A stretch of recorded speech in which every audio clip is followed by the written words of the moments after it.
जय माता दी। आज है पहला नवरात्रा। तो पहले नवरात्रे के दिन सुबह-सुबह उठ के मैं आई थी बाहर और पिछली रात को मैंने कुछ कपड़े धो के रखे थे।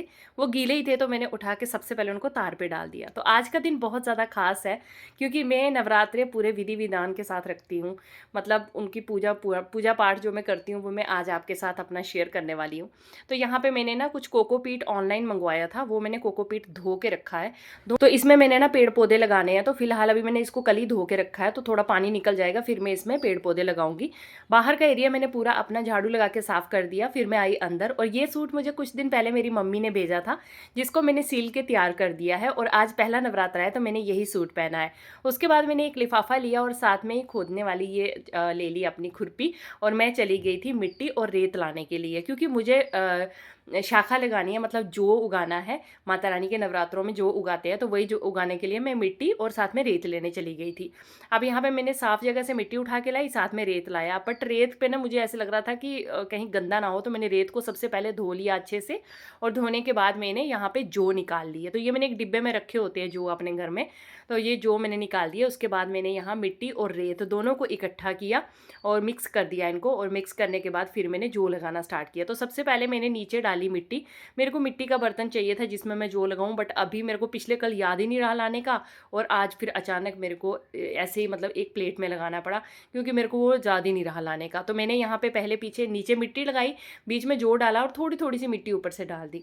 तो एक काम हो गया। फिर उसके बाद मैंने यहाँ पे जोत निकाली अखंड जोत जलाने के लिए, और जोत को मैंने अच्छे से पहले साफ़ किया। फिर उसके बाद मैंने मोली का इस तरह से पूरा इसको घुमा के अच्छे से मैंने इसकी लंबी सी एक बाती बनाई।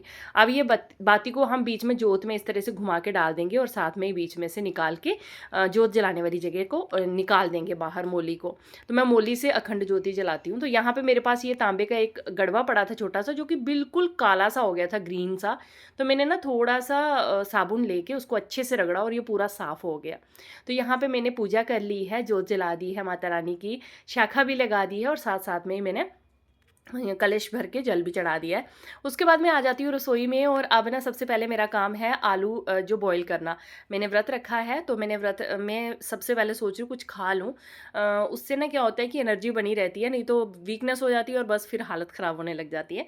सबसे पहले मैंने आलू बॉईल करने रख दिए, तो जब तक वो बॉईल हो रहे थे मैं आ गई थी झाड़ू करने के लिए। पूरा घर का बेडशीट्स वगैरह चेंज करके मैंने पूरे घर में अच्छे से झाड़ू कर दिया था। अभी दोनों बच्चे मेरे सोए हुए हैं, तो आज ऐसा है कि वो थोड़ा लेट उठी हैं, मतलब अभी तक सोई हुई हैं, तो मेरा इतना सारा काम हो गया। मैंने कथा वगैरह भी कर ली है अच्छे से, पूजा पाठ पूरा दुर्गा स्तुति का पाठ भी कर लिया, तब तक वो उठी नहीं थी। बट अब जैसे ही मैं झाड़ू लगा रही थी, आलू मैंने बॉईल करने रख दिए थे, तब तक मेरी छोटी बेटी उठ गई थी। तो फिर मैंने सोचा कि चलिए अब वो उठ गई हैं, तो मैंने झाड़ू को छोड़ दिया और सबसे पहले मैंने उनको उठाया, क्योंकि उठते ही उनको मतलब थोड़ा सा मुझे ब्रश वगैरह कराना होता है, ये वो वगैरह, तो मैंने सोचा सबसे पहले मैं वही कर लेती हूँ, नहीं तो फिर बच्चे ऐसे हो जाते हैं ना कि क्या करें क्या नहीं। तो अब छोटी बेटी उठ गई थी, बड़ी बेटी को मैंने बोला चलो दोनों उठ जाओ और चलो अभी बाहर अपना ब्रश व्रश कर लो। फिर जब तक वो अपना बाहर काम कर रहे थे, फ्रेश हो रही थी, ब्रश व्रश कर रही थी, तब तक मैंने झाड़ू और पोछा भी साथ साथ में लगाने लग पड़ी। पोछा आधा ही लगा था, तब तक कूड़े वाले भैया आ गए, तो मैंने कूड़ा उनको दे दिया और फिर उसके बाद मैंने निकाले आलू।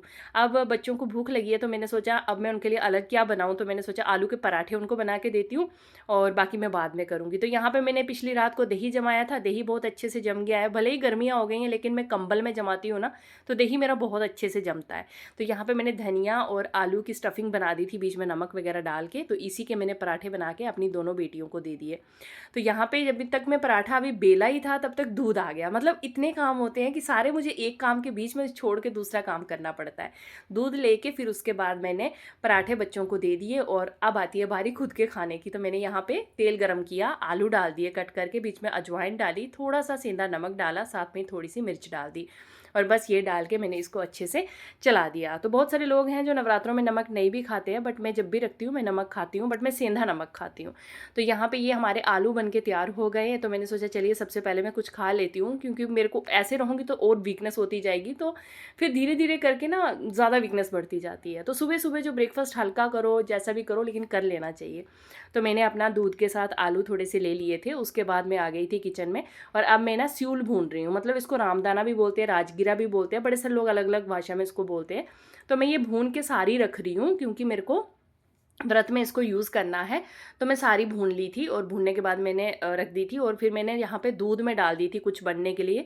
पतिदेव ने भी आज व्रत रखा हुआ है, वो गए हुए हैं अभी ड्यूटी पे, तो जब वो वापस आएँगे ऑफ़िस से फिर उनके लिए भी मैंने बनाई है, हम दोनों के लिए बनाई है। तो मैंने 2 डिब्बे भर के पूरी जो ये स्यूल है इसको भर के रख दिया है। तो चलिए जय माता दी, आपको मिलती हूँ कल के व्लॉग में।